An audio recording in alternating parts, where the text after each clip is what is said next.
All right. Hey, it's David. I'm the founder of EVnSteven and co-founder, actually.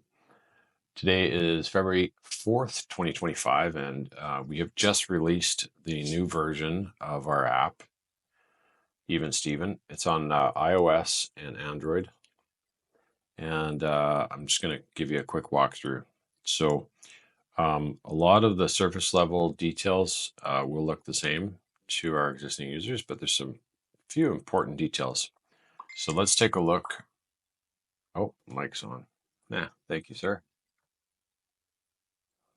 Okay, it's my partner. All right, so I'm going to take a look at the vehicles tab. First off, we're going to take a look at a couple of details in here. We've added a drop-down list so you can select vehicles from a list, which is very cool. If you select from Kia, then you'll have a list of the popular, the most common Kia vehicles. If it's not in there, you can just type other and you can put the model in. So that's nice. It's very convenient. So it's Soul EV.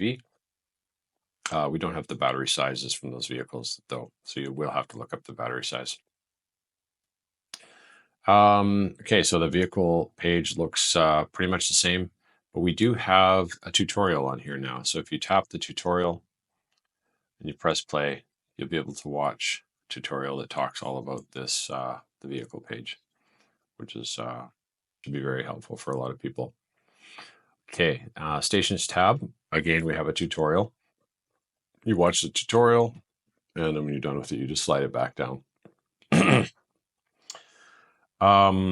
Okay, so what's new on the stations? Let me think. Check our time. Yeah, so now we, in addition to printing station signage to a laser printer or like a printing service, you can also now program an NFC tag by tapping the NFC program tag just like that. And then you'll click program NFC. You'll tap your, we're around here somewhere. So yeah, so I've got this NFC tag on the back of the sticker, and I'll just hold it to the back of the phone. And then I've got NFC tag programmed. So now this tag is programmed to respond or to launch that station. So for the signage, if you've got a station sign printed and you want to put an NFC tag on there, people can tap to sign in, or they can scan the QR code. They can also punch in the ID of the station. So NFC tag programming is available to station owners and signage printing as well. History is still there for station users or station owners. And if somebody's logged in, they can see who's actively in. There's nobody active right now. Okay, so station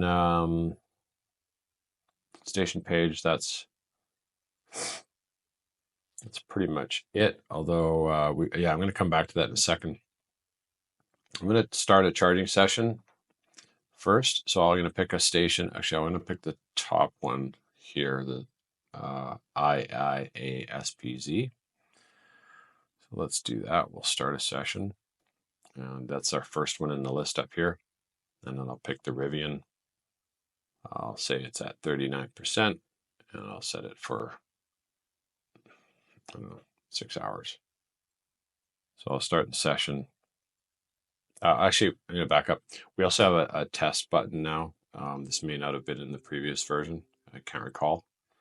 But that just makes you comfortable and confident that you're going to get a notification when your session is up.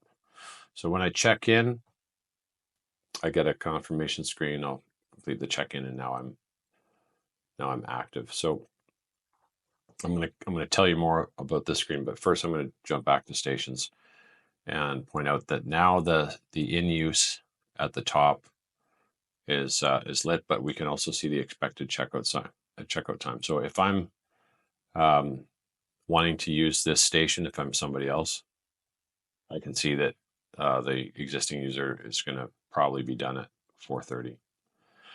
So it gives me an indication, that the station's going to be available at around that time. It's not a guarantee. We can tap on rates.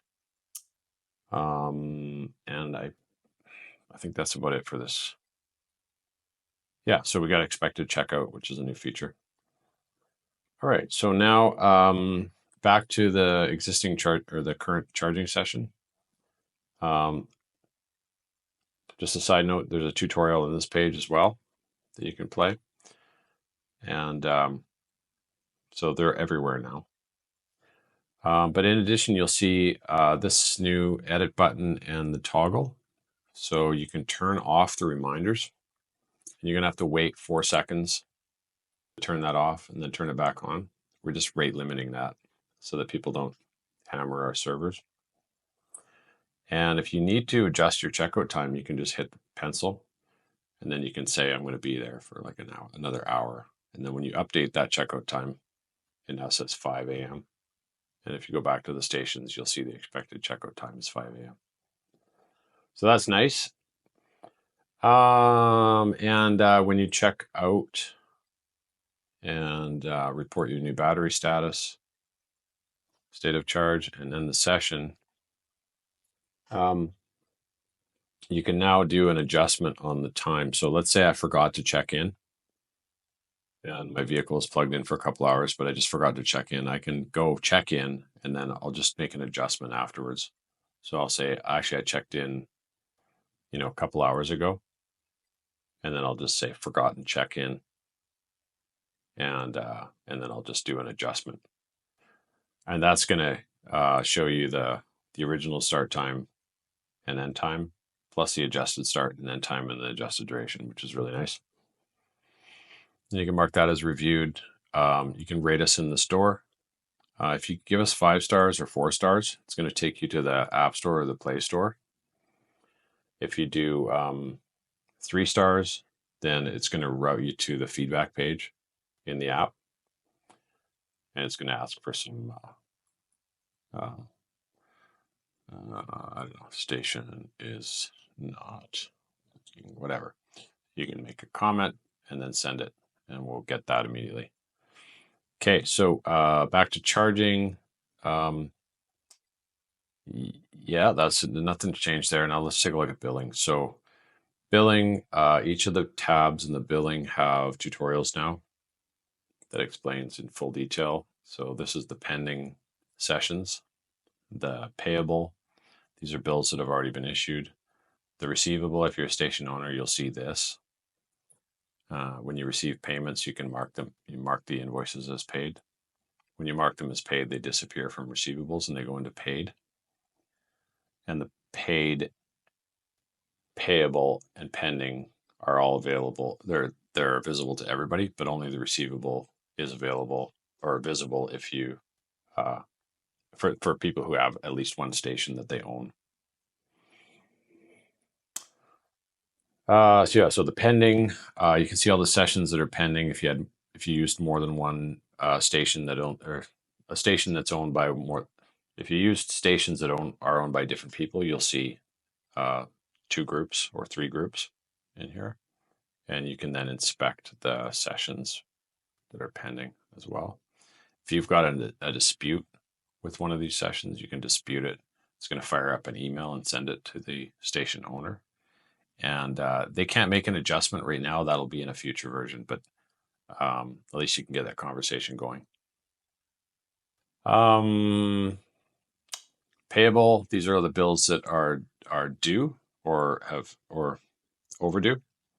Receivable, obviously, the ones that have been sent out and not marked as paid, and paid is there. And each bill, nothing's really changed in here. You can spin down the list of sessions and you can inspect them. After a bill has been paid, you can no longer make any adjustments to the individual session details, but you can still look at them.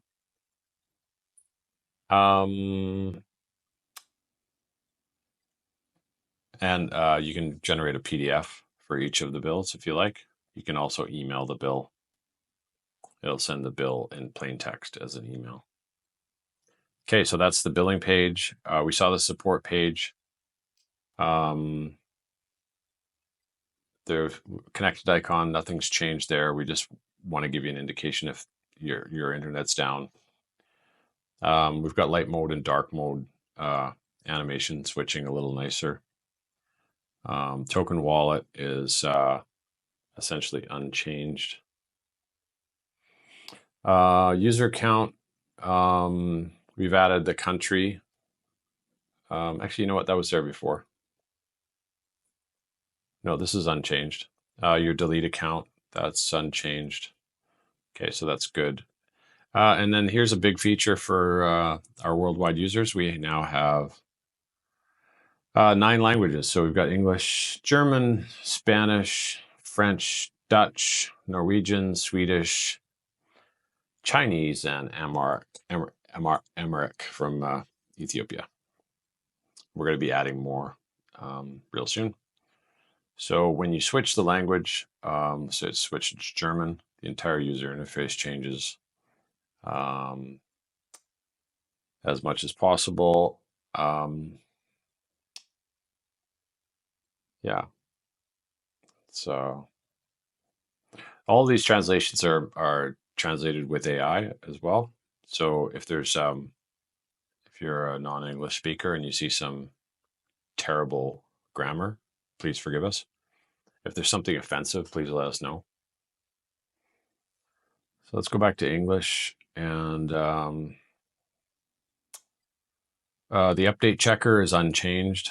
That just when we send a new version to the server and put it in the Play Store and App Store, we'll bump the version number, and then that will be kind of forced on you. We force the upgrades, make sure everybody's on the same version. And we've got the links to the website. So all the support guides, if you want to read, instead of watching the tutorials, you can check out our support guides. The website's available in all those languages as well. Actually, Vietnamese is one of the additional ones on here that's not in the app yet. And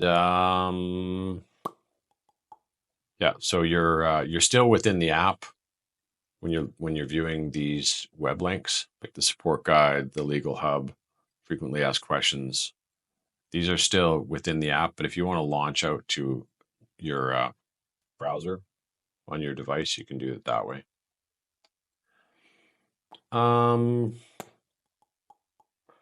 What else? Frequently asked questions about. Yeah, that's good. You can see the version number there, 24348. And you can rate us here on the Play Store. That's very helpful if you do that for us. And you can share it. And then there's also the Facebook group, or sorry, our Facebook page, and Facebook page, YouTube channel. Give us a like and a subscribe. That'd be great.